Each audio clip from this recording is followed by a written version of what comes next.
আৰু ইফালে বিএন সিঙৰ পেট্ৰল পাম্প বাতিলৰ দাবীত দুলীয়াজনৰ তীব্ৰ প্ৰতিবাদ অসম জাতীয়তাবাদী যুৱ ছাত্ৰ পৰিষদৰ উদ্যোগত উত্তাল প্ৰতিবাদ স্থানীয় দল সংগঠনৰ বহিৰাগতৰ বিপৰীতে থলুৱা সংস্থাপনৰ দাবী শংকৰজ্যোতি বৰুৱাৰ গ্ৰেপ্তাৰৰ পাছতে জাগিছে বিভিন্ন দল সংগঠন এই মুহূৰ্তত প্ৰতিবাদৰ কিছু দৃশ্যাংশ আপোনালোকক দেখুৱাইছো এফালে শংকৰজ্যোতি বৰুৱা কাৰাগাৰত আছে তাৰ মাজতে আৰু আজি বিএন সিঙৰ পেট্ৰল পাম্প বাতিলৰ দাবীত দুলীয়াজনৰ তীব্ৰ প্ৰতিবাদ সাব্যস্ত কৰিছে এজেৱাইচিপিৰ উদ্যোগত উত্তাল প্ৰতিবাদ স্থানীয় দল সংগঠনৰ বহিৰাগতৰ বিপৰীতে থলুৱা সংস্থাপনৰ দাবী কৰিছে সংগঠনে আৰু শংকৰজ্যোতি বৰুৱাৰ গ্ৰেপ্তাৰৰ পাছতে এতিয়া এনেধৰণে বিভিন্ন দল সংগঠন ৰাইজ ওলাই অহা পৰিলক্ষিত হৈছে আমি অতি ঘৃণনীয়ভাৱে তেখেতলোকক নিন্দা কৰিছো প্ৰশাসনক আমি নিন্দা কৰিছো অইল ইণ্ডিয়া কৰ্তৃপক্ষক আমি সাৱধান বাণী শুনাইছো তেখেতলোকে অসমত অইল ইণ্ডিয়া যি কোম্পানী এই কোম্পানীৰ নিবিদা আধাৰত তেখেতলোকে অনা অসমীয়া বৰপীয়া পাৰি দি তেখেতলোকে প্ৰতিষ্ঠান চলাবলৈ দিছে সেই কথাটো আমি ক'ব বিচাৰো যে তেখেতলোকে এই অনা অসমীয়া প্ৰতিষ্ঠান চলাবলৈ দিয়া নীতি কাৰ্য বন্ধ কৰিব লাগিব এইকাৰণে লাগিব যদি অসমত থকা ভাই ককাইসকলৰ লগত লৈ একতা দোলেৰে বাং খাই তেখেতলোকে কাম কৰিব বিচাৰে আমাক ক'বলগীয়া নাই কিন্তু অসমীয়া মানুহক মাধমা সোধাই তেখেতলোকে যি নীতি অৱলম্বন কৰিছে তাক আমি ধিক্কাৰ জনাইছো আৰু আহি থকা দিনত অইল ইণ্ডিয়াক আমি তেখেতলোকক যি নিবিদা আহ্বান কৰিছে নিবিদা দিছিল সেই নিবিদা বাতিল কৰিবৰ কাৰণে আমি আহ্বান জনাইছো আৰু সদৌ ছাত্ৰ প্ৰাক্তন সাধাৰণ সম্পাদক শংকৰজ্যোতি বৰুৱাৰ ক্ষেত্ৰত যি অন্যায়ভাৱে তেখেতলোকে দমনমূলক আক্ৰমণমূলকভাৱে তেখেতলোকে জেল হাজতলৈ প্ৰেৰণ কৰিছে আমি তেখেতলোকক খুব অনতিপলমে সোনকালে তেখেতলোকক আমি মুক্তি দিবলৈ আমি আহ্বান জনাইছো অন্যথা কিন্তু পৰিস্থিতি গণতান্ত্ৰিকভাৱে আমি আৰু অধিক তীব্ৰ কৰি তুলিম আৰু জংগীভাৱে আমি আন্দোলন কৰিবলৈ আমি সাজু আছো আমি অইল ইণ্ডিয়াক সাৱধান বাণী শুনাইছো আৰু যি বিএন সিং তেখেতলোক আমি সাৱধান বাণী শুনাইছো যে তেখেতলোকৰ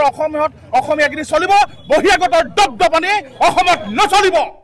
আৰু ইফালে বিএন সিঙৰ পেট্ৰল পাম্প বাতিলৰ দাবীত দুলীয়াজনৰ তীব্ৰ প্ৰতিবাদ অসম জাতীয়তাবাদী যুৱ ছাত্ৰ পৰিষদৰ উদ্যোগত উত্তাল প্ৰতিবাদ স্থানীয় দল সংগঠনৰ বহিৰাগতৰ বিপৰীতে থলুৱা সংস্থাপনৰ দাবী শংকৰজ্যোতি বৰুৱাৰ গ্ৰেপ্তাৰৰ পাছতে জাগিছে বিভিন্ন দল সংগঠন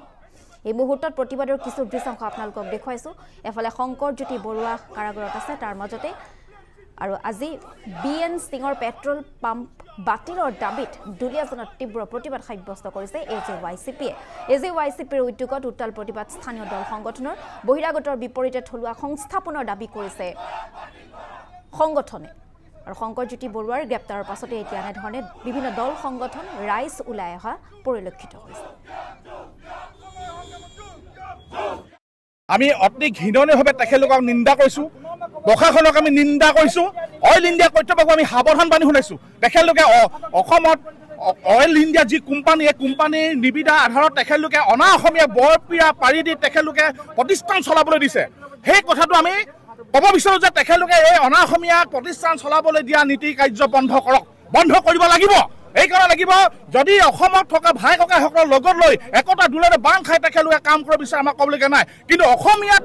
অসমীয়া মানুহক মাধমা সোধাই তেখেতলোকে যি নীতি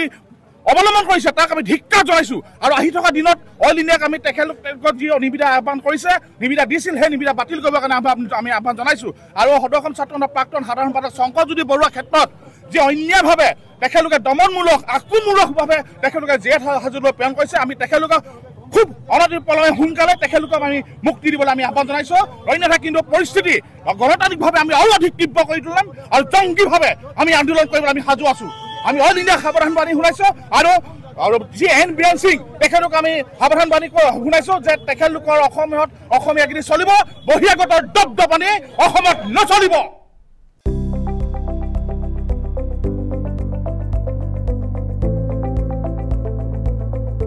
NB নিউজ সহজ সৰল ভাষাত নৱভাৰতৰ কথা।